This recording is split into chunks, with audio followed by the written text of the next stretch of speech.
Yeah, good comparison, Dame. I think Scotty ended up averaging like 23 minutes, Mayo 17, and if you combine that five-man position in a given year, I think the numbers would have been as high as any single five-man stats throughout the league and maybe throughout the region.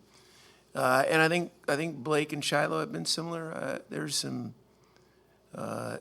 things that each of them bring that are different to the table, and it's usually based on need and when we choose to insert them. But I think what is most important is how they've handled it. Again, playing basketball in this day and age, there's such a promotion of self and individualism that it's hard to fight the narrative that it comes from the outside. Everyone evaluates you, and I think the way those two have handled has been exemplary.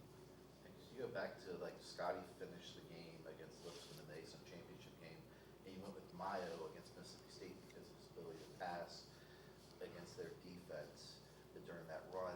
Did you see like the fact that you can finish with either Blake or Shiloh on the court, like that you have the similar luxury? Granted, Shiloh's not the true five that you would have in say Scotty and Mayo. Yeah, Dave, I love versatile lineups. So however we can create that in a given game, it's going to be my pursuit. Blake brings something that no one else in our program does. He's got a level of physicality that it's really a high level. So I think being able to adjust to the flow of the game and what the given need is a luxury that we have, and we try and capitalize on it. Big game here tomorrow night. Stetson 6-2 in conference play so far.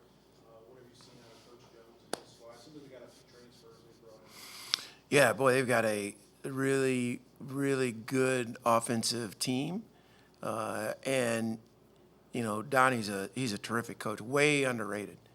They use multiple defenses, constantly try and keep you off balance, and with the emergence of Panzo, Luke Brown, Swinson's having a great year. Blackman's he's a problem. Peake's been a great addition, and Josh Smith's gotten better. Like, we don't even talk about Diarra much from a media standpoint, but I mean, when he was here, it seems like forever ago, he was one of the biggest impact fives that we had in the league. So they've got a balanced team. They got depth, they've got shooting, they've got a lot of offensive weaponry, and again, they keep you off balance enough that it can give you problems. I'll paraphrase because I can't remember exactly last week, but you mentioned before the games last week at Jacksonville, North Florida, the value of going through those type of games and some of the other road games you've gone through. Now that you've made it through both of those games and get ready for tough tests with Stetson and Florida Gulf Coast this weekend, have you seen growth from your team through that? And if so, what can you share about that? Yeah, I mean, Eddie, I think the trajectory of our group has been something that we're excited about. I think we've improved. I mean, again, we started the season 2-3, and although I don't think we were bad at 2-3. I think we were self-inflicting a little bit, and I think we would get hit with body blows, and it would knock us to our knees for a longer duration than need be if you want to get the desired outcome. So I think since then, a couple of things have allowed us to progress in the right growth track, and I think we're taking care of the ball better. I think guys are owning their roles because we've attached value to them, and they see the value. And I also think the emergence of a freshman point guard who hadn't played a game before whenever our opener was, November 9th.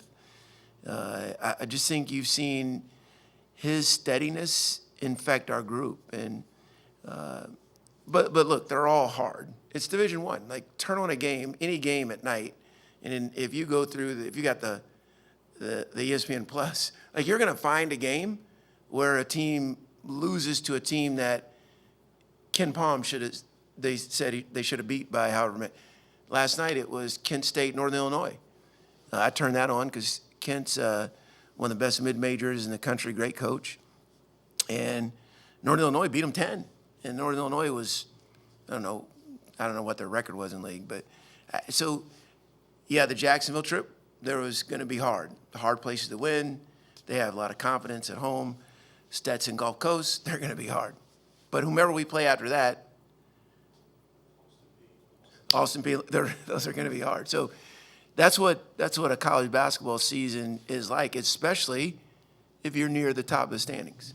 So again, we've been fortunate enough to be near the top, so we should know how to appropriate that. But it doesn't guarantee that you're going to get a victory. I remember the last few games, Brody, by his standards, offense has been down a little bit. Is that just like the natural ebb and flow of the season? Are people defending him differently than they have been? What do you feel like is the cause? Well, he's definitely getting defended differently. Brody Peebles is one of the best shooters I've ever coached, and unique to him specifically, he's not just a shooter, even though he doesn't look that part.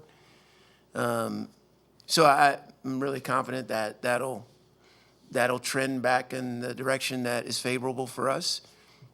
Will it happen this week or next week? I don't know when, but I'm pretty confident in number one. How are Zay and Zach doing? Zach is out. We hope to get him back next week.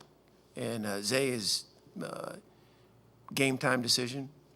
But this is part of it, and I love what Zay's done for us, and I think he'll be ready. But if he's not, we'll just have to go with what we got.